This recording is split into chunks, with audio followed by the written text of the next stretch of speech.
لله وكفى والصلاة والسلام على عباده الذين اصطفى أما بعد فأعوذ بالله من الشيطان الرجيم بسم الله الرحمن الرحيم وما أرسلناك إلا رحمة للعالمين وقال رسول الله صلى الله عليه وسلم أنا دعوة أبي إبراهيم عليه السلام وبشارة أخي عيسى عليه السلام أو كما قال رسول الله صلى الله عليه وسلم إن الله وملائكته يصلون على النبي يا أيها الذين آمنوا صلوا عليه وسلموا تسليما والشوق سر درود شریف ہوا ہے اللهم صل على سيدنا ومولانا محمد افضل الصلوات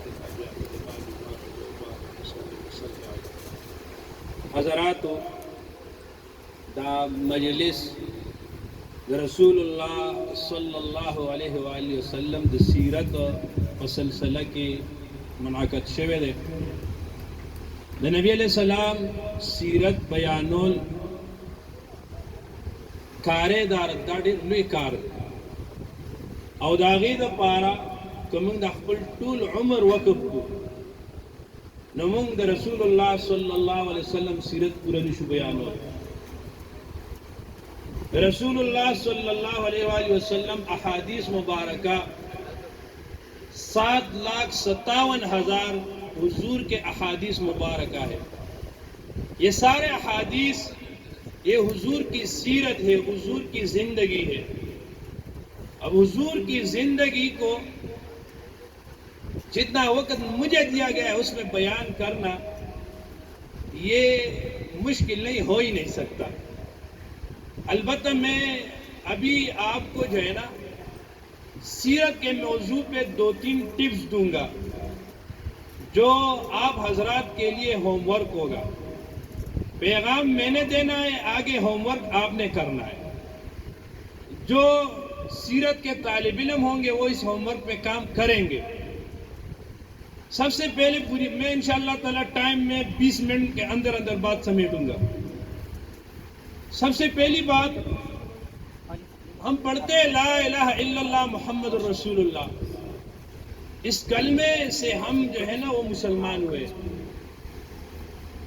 آج کی دنیا میں خصوصاً آپ جو عصری اداروں میں لوگ جاتے ہیں وہاں پر آپ کو بہت سے لوگ ملیں گے جو ایتھیسٹ ہوتے ہیں، جو داری ہوتے ہیں، وہ ڈائریکٹ اللہ کے ذات پہ سوال کرتے ہیں. اب آپ ان کو قرآن مجید کی آیات پیش کرو تو مانتے ہی نہیں ہیں. وہ اللہ کو نہیں مانتے تو آیات کیسے مانیں گے؟ تو میں مختصراً سب سے پہلے اللہ کا وجود، پھر حضور صلی اللہ علیہ وسلم اور نبوت کی ضرورت کہ پیغمبر کیوں آتے ہیں. سب سے پہلی بات یہ ہے کہ یہ جو پوری کائنات ہے اس پہ جتنے بھی سائنسدان ہیں ان کا اس پہ ان کا اجماع ہے، ان کی یہ عقیدہ ہے. وہ لوگ کہتے ہیں کہ پوری دنیا حادث ہے. حادث کا معنی یہ ہوتا ہے کہ جس کا پہلے وجود نہ ہو اور بعد میں وہ وجود میں آ جائے. اور اس کی سب سے بڑی دلیل یہ ہے کہ کائنات میں یہ جتنے بھی چیزیں ہیں ان میں چینجز، تبدیلی آتی ہے، اور جس چیز میں تبدیلی آتی ہے وہ حادث ہوتا ہے. اب لازمی بات ہے جو چیز حادث ہو گیا اس کے لیے محدث ایک بنانے والا ہوگا. یہ آپ نے یہ سٹیج بنایا، یہ ایسے خود بخود نہیں بن گیا، کسی نے بنایا. جیسا ایک عمارت ہے اس عمارت کے لیے بانی ہونا چاہیے، اسی طرح یہ پورا کائنات اس کا ایک بنانے والا ہے. اب وہ بنانے والا کون ہے؟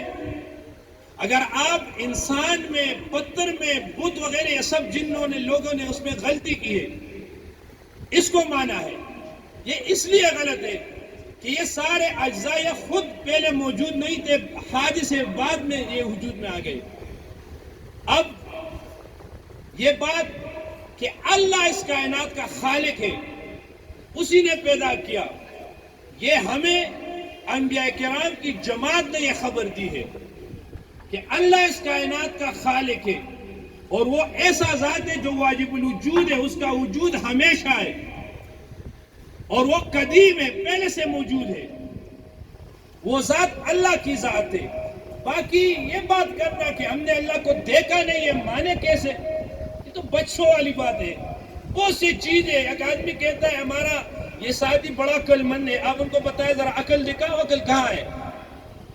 اب عقل دکھانے کی چیز نہیں ہے.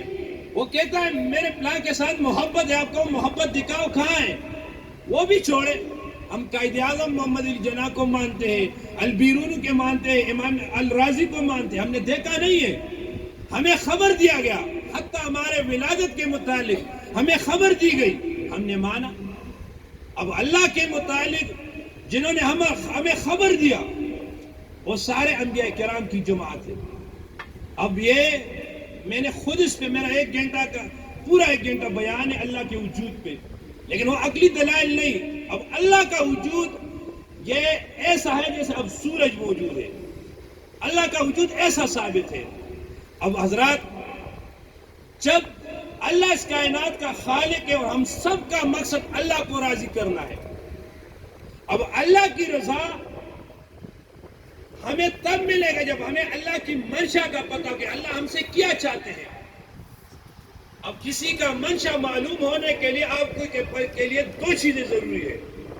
ایک یہ ہے کہ آپ کی آنکھیں ہو, وہ اگر آپ کو کوئی اشارہ کرے تو آپ اس اشارے پہ عمل کریں. دوسری بات کہ آپ کی کان ہو, آپ اس کو سن سکیں.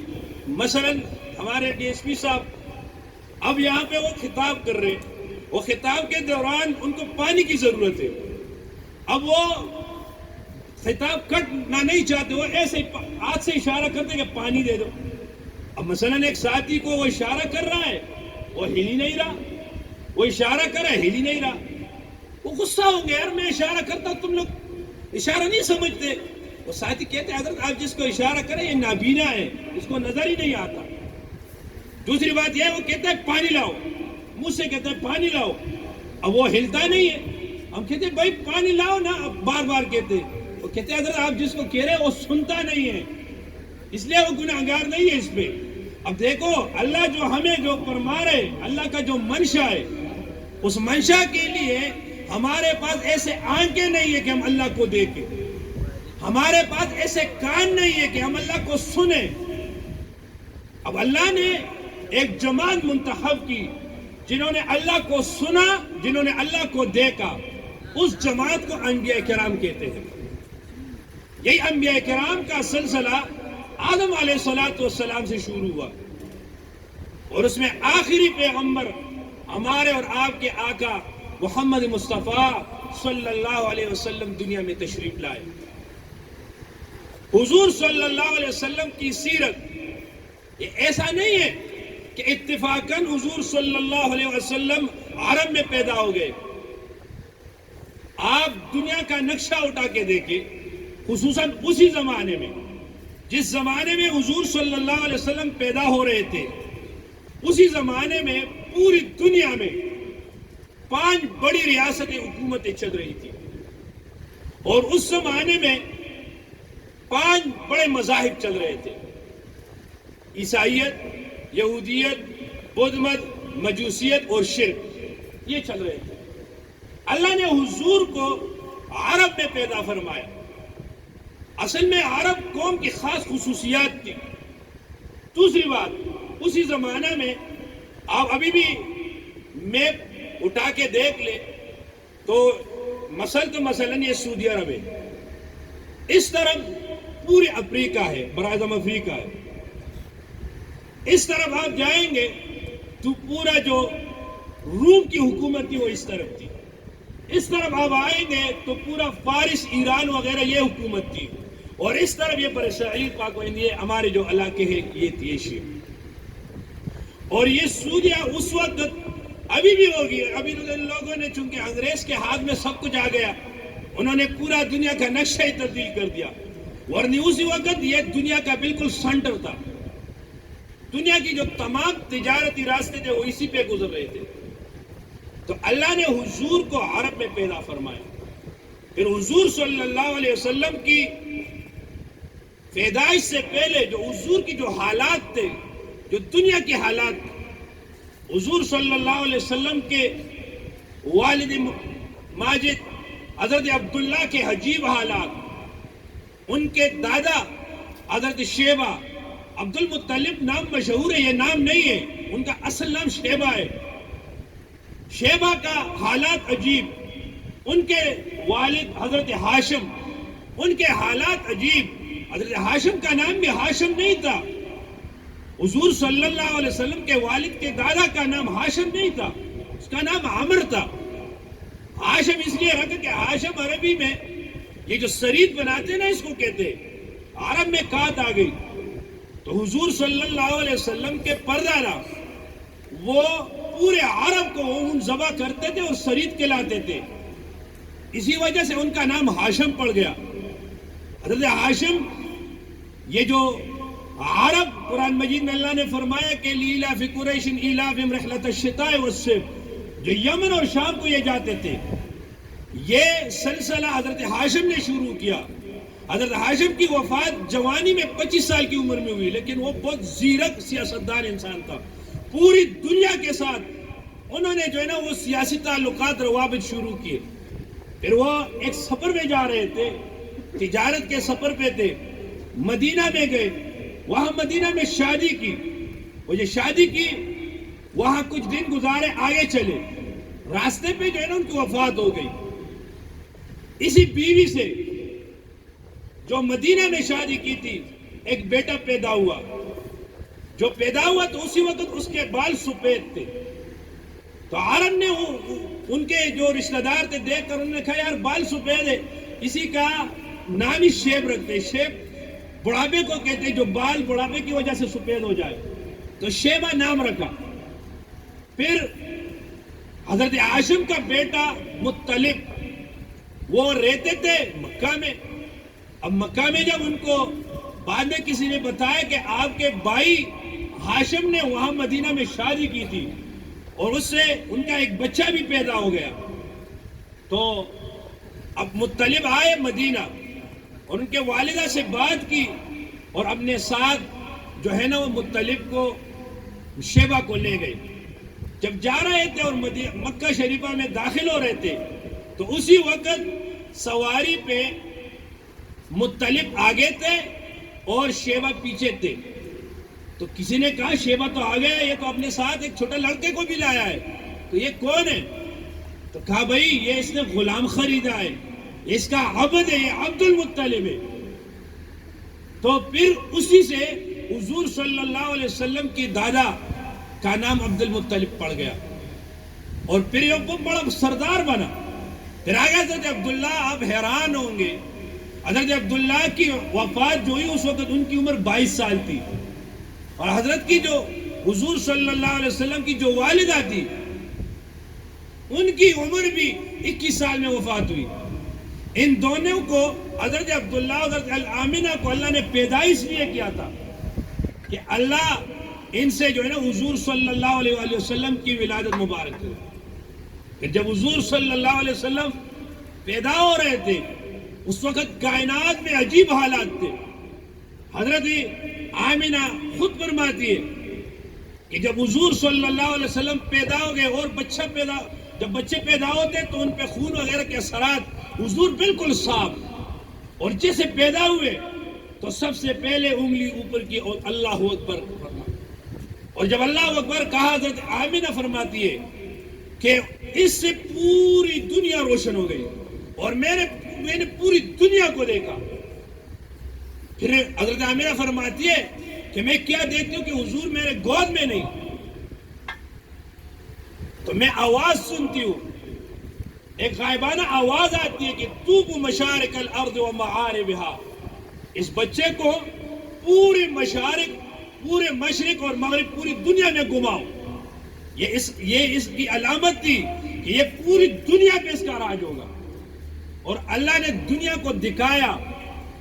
پھر آگے جب حضور کی سیرت کا میں خلاصہ آپ کو صرف عرض کرتا ہوں، پھر اللہ نے دنیا کو دکھایا۔ لوگ کہتے ہیں جو بچہ یتیم ہوتا ہے، والدہ نہ ہو، باپ نہ ہو، بھائی نہ ہو، کوئی پالنے والا نہ ہو، وہ جو ہے نا اس میں تعلیم کی کمی ہے، اس چیز کی کمی ہے، اس چیز کی کمی ہے۔ اللہ نے دنیا کو دکھایا، وہ در یتیم بالکل اکیلا، نہ بھائی ہے، نہ بہن ہے، نہ والدہ ہے، نہ والد ہے، کوئی نہیں ہے.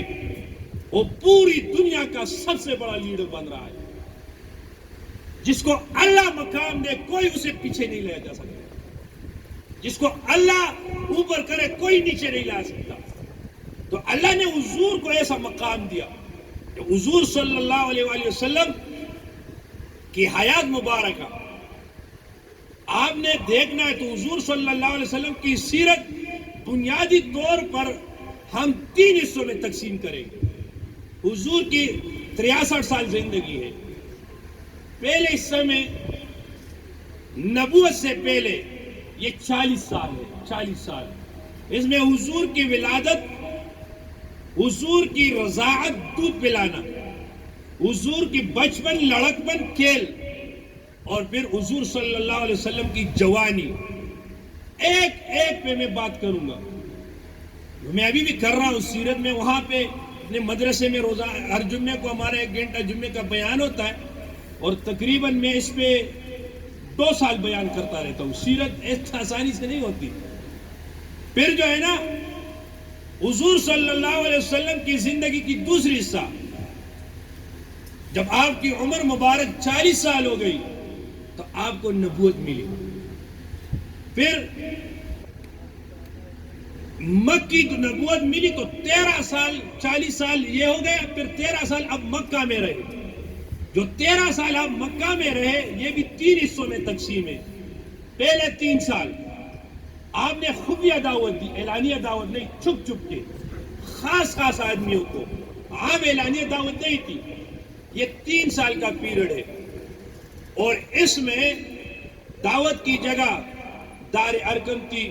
اللہ ہم آپ سب کو لے جائے. جب آپ وہاں جائیں گے نا، یہ آدمی سیرت پڑھے اور پھر حرمین کا سفر کرے، بڑا مزہ آتا ہے. تو یہ جو صفا ہے نا، صفا اس کے نیچے دار ارقم ہے. اور یہ جو دار ارقم ہے، یہ حضرت ارقم یہ ابو جہل کے خاندان سے تھا.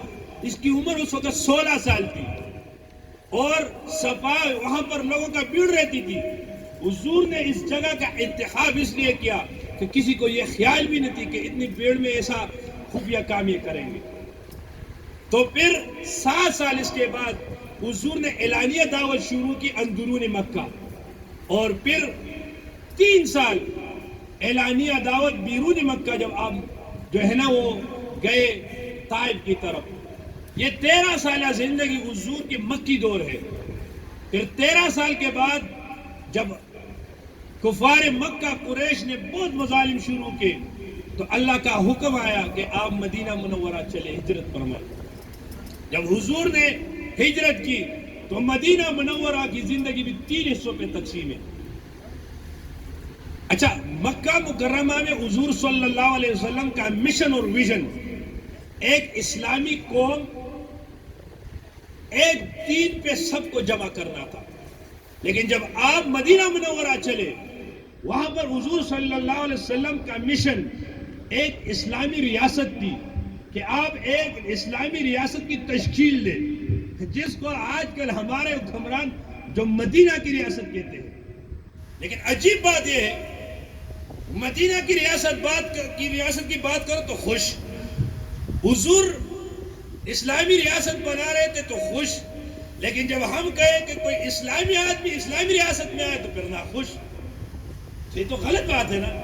تو حضور نے یہ جو اسلامی ریاست کی تشکیل کی بنیاد آپ رکھ رہے تھے، تو یہ 10 سال، اس میں پہلے 5 سال اور 8 مہینے یہ جو حضور صلی اللہ علیہ وسلم کے سامنے جو چیلنجز تھے، مدینہ میں عیسائی تھے، یہودی تھے، منافق تھے، مختلف قسم کے لوگ تھے، حضور نے ان کو کیسے ڈیل کیا، یہ جب آپ سیرت پڑھیں گے آپ کو پتہ لگے گا.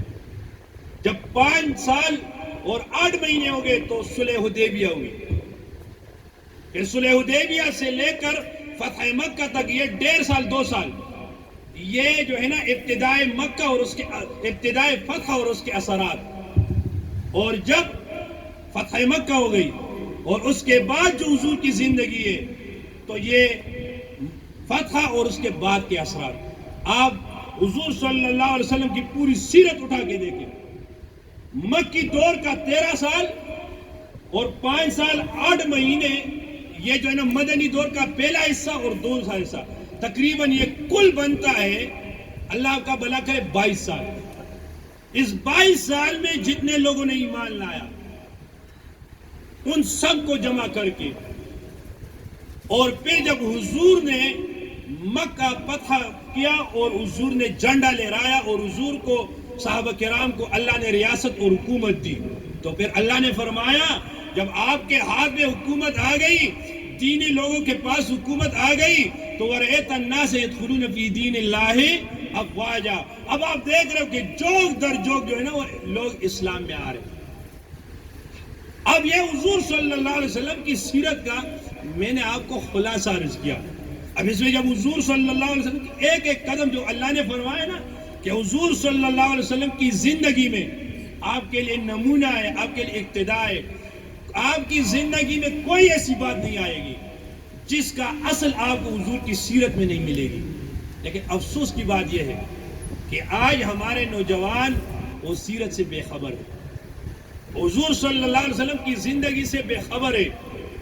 اور میرے عزیزوں، سیرت پڑھنے کا مقصد صرف یہ نہیں کہ آدمی ایک ظاہری فارمیلٹی پوری کرے، وہ ٹھیک ہے، وہ ظاہری فارمیلٹی اپنی جگہ، لیکن دیکھیں وہ جو فرماتے ہیں نا کہ پیدا جو ہوا ہے وہی ایک روز مرے گا، جب احمد مرسل نہ رہا کون رہے گا۔ اگر دنیا میں کسی نے رہنا ہے نا تو پھر حضور رہ جاتے، لیکن جب حضور باقی نہ رہے، وہ چلے گئے تو ہم سب جائیں گے، اور ہم سب جب جائیں گے تو ایک شاعر کہتا ہے الا یا ساکن القصر المعلی ستدفن عن قریب فی التراب۔ جو بڑے بڑے بنگلوں میں رہنے والوں، تم تو آج 1 فٹ ملٹی پوم پہ رہتے ہو، سوتے ہو، ایک دن آئے گا جو تمہارے سر کے نیچے تکیا ہوگا، کچھ بھی نہ ہوگا، مٹی ہوگی اوپر، تمہارے اوپر وہ سلیٹ رکھیں گے، پھر وہاں تم ہوگے اور اللہ ہوگا۔ تو ہمیں وہاں جانا ہے، وہاں کے لیے تیاری کرنی ہے، اور اس تیاری کے لیے جو اللہ تعالیٰ نے ہمیں پیپر شیٹ دیا ہے وہ قرآن مجید اور حضور صلی اللہ علیہ وسلم کی زندگی ہے، اسی پہ ہم نے عمل کرنا ہے۔ تو حضور کی سیرت کے کانفرنسوں اور جلسوں کا مقصد یہ ہے کہ ہمیں ہمارے دل میں حضور صلی اللہ علیہ وسلم کی محبت، عقیدت، عظمت بیٹھ جائے، اب ہم حضور کی سنتوں پہ عمل کریں۔ خصوصاً میں آپ کو یہ عرض کرتا ہوں، بعض سنت ایسی ہوتی ہے نا، چھوٹی چھوٹی سنتیں، ہم کپڑے پہنتے، ہم وردی پہنتے تو پہلے بائیں ہاتھ میں ڈالے یا دائیں ہاتھ میں ڈالے، ایک ٹائم لگے گا، لیکن اگر ہم پہلے دائیں ہاتھ میں پھر بائیں ہاتھ میں تو سنت کا اجر ثواب ملے گا۔ ہم راستے پہ جا رہے ہیں، اسی راستے پہ جا رہے ہیں تو بائیں جائے دائیں جائے، ایک ٹائم لگے گا، ہمارا مسافت ایک ہی طرح طے ہوگا، لیکن اگر دائیں جانب جائیں گے تو حضور کی سنت پہ عمل کر کے ہمیں 100 شہیدوں کے اجر کا ثواب ملے گا۔ اللہ جل شانہ ہمیں حضور صلی اللہ علیہ وسلم کی سنتوں پہ عمل کر توفیق نصیب فرمائے۔ میرا آپ سے یہ درخواست ہے کہ حضور صلی اللہ علیہ وسلم کی سیرت کے لیے ایک کتاب ہے، جس کتاب کا نام سیرت مصطفیٰ صلی اللہ علیہ وسلم ہے، مولانا ادریس کاندہلوی رحمہ اللہ کا ہے، 3 جلدوں میں ہے، 500 600 700 کا مل جائے گا، لیکن یہ ہر گھر میں ہونا چاہیے۔ یہ ہمارا اولین فرائض میں ہونا چاہیے کہ ہم اپنے اولاد کو حضور کی سیرت سکھائیں۔ اور دوسری بات، ایک دوسری کتاب ہے جس کا نام ہے علیکم بسنتی، یہ مولانا عبد الحکیم صاحب نے لکھی ہے، اور میں خود دارالعلوم کراچی کا پڑھا ہوا، ہمارے استاد محترم شیخ الاسلام حضرت مولانا مفتی محمد تقی عثمانی صاحب دامت برکاتہم، ابھی میں کراچی کے سفر سے آیا، ان کے پاس ہم گئے تھے، تو وہاں ایک بڑا چمن ہے، لان ہے، وہ ہمارے جو یہ مفتی عبدالرؤف سکروی صاحب استاد ہیں، ان کے والد صاحب تھے مفتی عبدالحکیم صاحب، یہ سکر کہتے، یہ اتنے سنت کے پابند تھے کہ آپ یقین کریں ان کے حالات زندگی پڑھ کر آپ حیران ہو جائیں گے۔ تو یہ ہمیشہ صبح کو چہل قدمی فرماتے تھے۔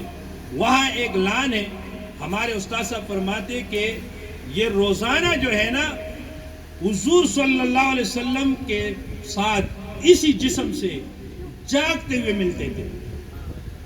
اور اب یہ جو ہے نا آپ کو عجیب لگے گا، لیکن یہ عجیب بات نہیں ہے یہ مولانا میں نے کتاب لکھی طالب علمی کے دور میں، تو مولانا بجلیگر صاحب جو ہمارے مشہور ہے KPK کے، انہوں نے اس پہ تقریر لکھی تھی، جو کامنٹس ہوتا ہے تصدیق وہ اس پہ کیا تھا.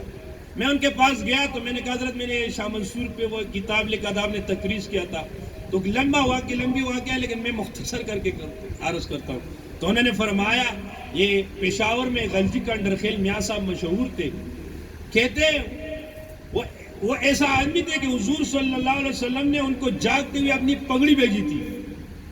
تو مولانا بجلیگر صاحب فرماتے جب مجھے یہ پتا چلا تو میں یقین نہیں کر رہا تھا.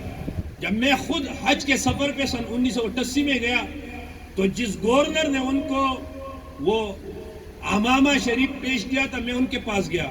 کہتے اس وقت وہ صاحب پیراش تھے، کافی عمر تھی.